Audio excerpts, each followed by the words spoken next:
বাসায় রান্না করে খাওয়ানোর মানুষটার যদি হুট করে পরীক্ষা থাকে তাহলে তো এর থেকে খারাপ সিচুয়েশন আর কিছুই হতে পারে না। আজকে ছিল তার ফাইনাল এক্সামের কোনো এক সাবজেক্টের পরীক্ষা, আর সেটা নিয়ে সে এত ব্যস্ত ছিল। তো আমি ভাবলাম এই ব্যস্ততার ভিতরে তাকে আর রান্নার ব্যস্ততাটা না দেই, আমি আজকে নিজে নিজে রান্না করি, দেখি আজকে কেমন রান্নাটা আমি করতে পারি। ইউটিউব একটু দেখে নিয়েছিলাম গাইজ, যেটা বাস্তবতা। হে ফ্রেন্ড, আসসালামু আলাইকুম, আশা করছি সবাই অনেক ভালো আছো। তো আজকে আমি নিজে নিজে কি রান্না করলাম সেটা দেখতে হলে এই ভিডিওটা ফুল দেখতে হবে। আর রান্না করতে যাই কি রান্না করলাম, রান্নাটা প্রপার হলো কিনা, সবকিছুই দেখতে হলে এই ভিডিওটা ফুল দেখতে হবে। আমি মূলত ইদানিং সকালবেলা কিছুই খাই না, দুপুরবেলা খাওয়া হয় আর রাতের বেলা খাওয়া হয়। তো দুপুরবেলা লাঞ্চে তো একটু ডিফারেন্ট খাবার না থাকলে হয়ই না। অর্থাৎ আমার কাছে মনে হয় যে না, আমি একটা তরকারি দিয়ে খেতেই পারবো না। অনেকে একটা তরকারি দিয়েই 3 বেলা খেয়ে নাও, বাট আমার একটা তরকারি দিয়ে 3 বেলা খাইতে মন চায় না। অর্থাৎ আমার মতো অনেকেই মুখরোচক আছো যাদের এক তরকারি দিয়ে 3 বেলা খেতে ভালো লাগে না বা 2 বেলা খেতে ভালো লাগে না। তার জন্য আমি ফার্স্টে ফুলকপি ভাজি করলাম, আর ফুলকপি ভাজিটা প্রসিডিউরটা ফুল ইউটিউব দেখে আমি করেছিলাম।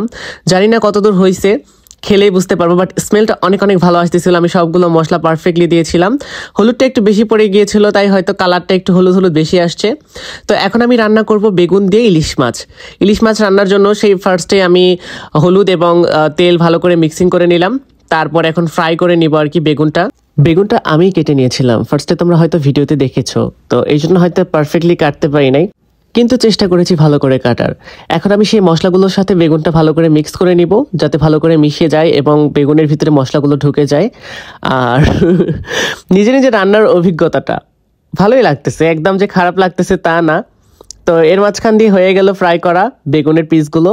এখন আমি আলাদা করে পেঁয়াজ মরিচ সবকিছু আমি আবার কড়াইয়ে নিয়ে নিলাম, কজ আরেকটা মশলার পেস্ট করতে হবে, সেটা ইলিশ মাছের জন্য। দেখো পেস্টটা একদম মোটামুটি লেভেলে রেডিও হয়ে গেছে, দেখতে অনেক সুন্দর লাগতেছে না? ইলিশ মাছের ভুনা করব, ইলিশ মাছের ভুনাটা আমার অনেক বেশি পছন্দ, ইভেন আমার বাসায় যারা থাকে তাদের সবার অনেক বেশি পছন্দ। এরপর আমি তো সবগুলো মশলার নাম বলতে পারি না, বাট যা যা মশলা ছিল প্রত্যেকটা মশলায় আমি অল্প অল্প করে দেওয়ার চেষ্টা করেছি, যাতে তরকারিটা খেতে অনেকটা সুস্বাদু লাগে। হ্যাঁ, ছোট থেকে এত বড় হয়েছি, জীবনেও কিন্তু রান্না করি নাই। জীবনে রান্না করি নাই বললে আবার ভুল হয়ে যাবে। কেন ভুল হয়ে যাবে? কারণ এখন রান্না করতেছি।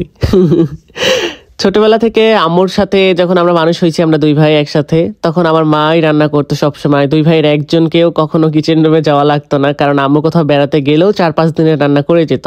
তো সিচুয়েশন এখন এমন দাঁড়ায় গেছে যে এখন নিজের রান্না নিজেরও অনেক সময় করে ফেলতে হয়, কারণ আম্মু এখন অনেক দূরে থাকে, যার কারণে সবসময় পসিবল হয়ে ওঠে না। তো যাই হোক, এটি ইমোশনালি কথায় চলে গিয়েছিলাম। এখন আবার সেই বেগুনটা দিয়ে নিলাম, ইলিশ মাছ দিয়ে নিলাম সেই পেস্টের ভিতরে। এখন ভালো করে মিক্স করে নিব। রান্নাটা একদম মোটামুটি লেভেলের অনেকটা কাছাকাছি দিকেই চলে গেছে হওয়ার মধ্যেই। এখন লবণ দিয়ে নিলাম, লবণটা আমি একটু পরেই দিলাম। আসলে ফার্স্টে লবণের কথা আমার মনে ছিল না, আর পরে আমি জেইন থেকে শুনে নিলাম যে পরে লবণ দিলেও ভালো হয়, লবণ দেওয়া যায় পরে, সমস্যা নাই।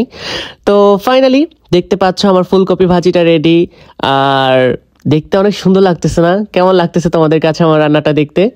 আর ইলিশ মাছের রান্নাটাও আমি নিজেই করেছি, কেমন লাগতেছে সেটা দেখতে তোমরা বলো তো। আর ভাত তো রাইস কুকারে নর্মালি রান্না করা হয়। তো সব কিছু খাবারই রেডি, এখন আমি খাওয়া শুরু করে দিয়েছি। ওয়াও, আমার হাতের ফুলকপিটা এত মজা হবে আমি তো ভাবতে পারি না যে আমার হাতের ফুলকপি এত মজা হবে। আসলেই তো অনেক মজা হয়েছে। এখন ইলিশ মাছের সেই ভুনাটা নিয়ে নিলাম। ওয়াও, ঝাল লবণ সবকিছু এত পারফেক্ট করে আমি কিভাবে রান্না করলাম গাইস! আসলে মানুষ চাইলে সবকিছুই করতে পারে, তাই না? এই ভিডিওটাই তার বাস্তব প্রমাণ। নেক্সট অন্য একটা ভিডিওতে দেখা হবে, সে অবধি সবাই অনেক ভালো থাকো। আল্লাহ হাফিজ এভরিওয়ান।